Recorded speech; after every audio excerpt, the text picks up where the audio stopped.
আম প্রেমী বিমান আম গাছকেই পরিচর্যা করা তার স্বপ্ন। আর সেই স্বপ্নকে ঘিরেই গত ৩০ বছর ধরে আম পাগল বিমান করে চলেছে আম গাছের পরিচর্যা। তার কাছেই বর্তমানে রয়েছে প্রায় ১১৫টি প্রজাতির আম গাছ। সেখানেই রয়েছে বেশ কিছু আশ্চর্য ধরনের আম গাছও। বর্তমানে মালদহের ইংলিশ বাজার ব্লকের বিনোদপুর গ্রাম পঞ্চায়েত এলাকার বিনোদপুর বিমানমণ্ডলের বাড়ি। আর গ্রামের মধ্যেই রয়েছে তার আমবাগান। আর সেই আম বাগানেই মাত্র ১৫ বছর বয়স থেকে আম গাছ বসিয়ে আসছে আমপ্রেমী বিমানমণ্ডল।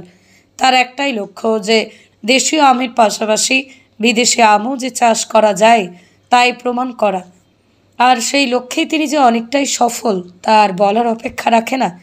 তারই আম বাগান যেন হয়ে উঠেছে আমের সংগ্রহশালা, যেমন হিমসাগর, ফজলি, ল্যাংড়া, অরুণা, গোলাপখাস, ক্ষীরসাপাত, আম্রপালি, সুবর্ণরেখা, মল্লিকা, মিশ্রিদানা, নীলাম্বরী, কালীভোগ, কাঁচামিঠে, আলফ্রান্সো, ত্রিফলা, তোতাপুরি, কারাবাউ, কেউই, সাউই, গোপালভোগ, কেন্ট, সূর্যপুরী, পাহুতান, বারোমাসি, হাড়িভাঙা, ছাতাপড়া, গুটলি, লখনা, আদৌরি, কলাবতীর পাশাপাশি প্রায় ১১৫ ধরনের আম গাছ।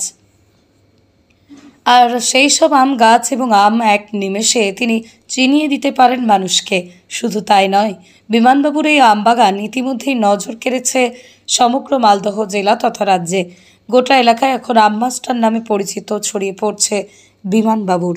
আমার বাগানে মোটামুটি সব বাগান মিলে ১১৫ রকমের ভ্যারাইটি আছে।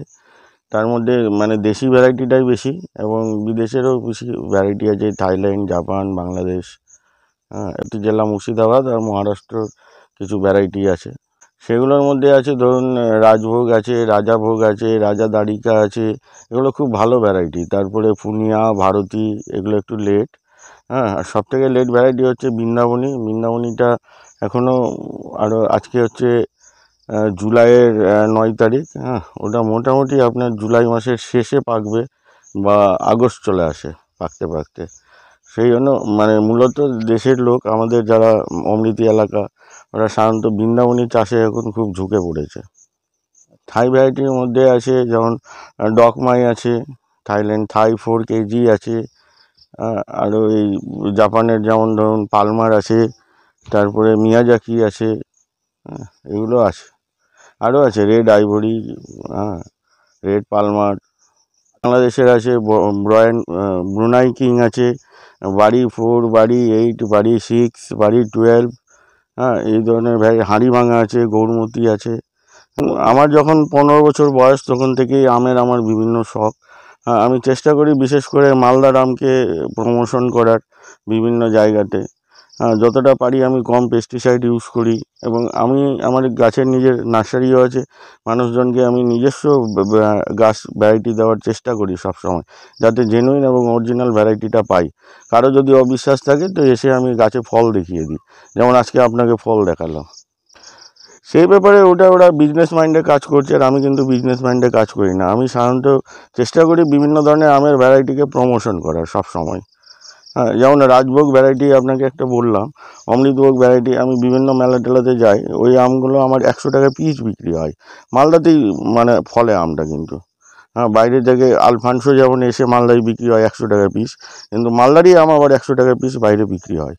ভালো ডিমান্ড রয়েছে এবং আমি যদি ১ কুইন্টালও আম নিয়ে যাই সেটা ১০০ টাকা পিস হিসাবে বিক্রিও হয়ে যায়। দেশীয় ভ্যারাইটি মানে গুটির একটা ভ্যারাইটি।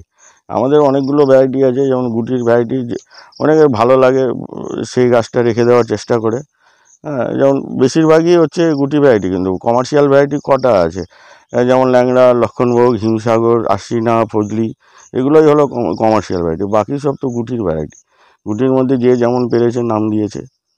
লাভবান হবে, কিন্তু কমার্শিয়ালি লাভবান হচ্ছে না, কারণ আমি যতই ভালো আম দিই এখানে বিক্রি করি সবাই বলে গুটি আম। আমি যদি এই কী বলে মিয়াজাকিকেও বাজারে নিয়ে গিয়ে যদি বিক্রি করি, যেটা মিয়াজাকি, যে কিনবে যদি ২,০০০ টাকা দাম চাই, তো এটা তো গুটির ভ্যারাইটি।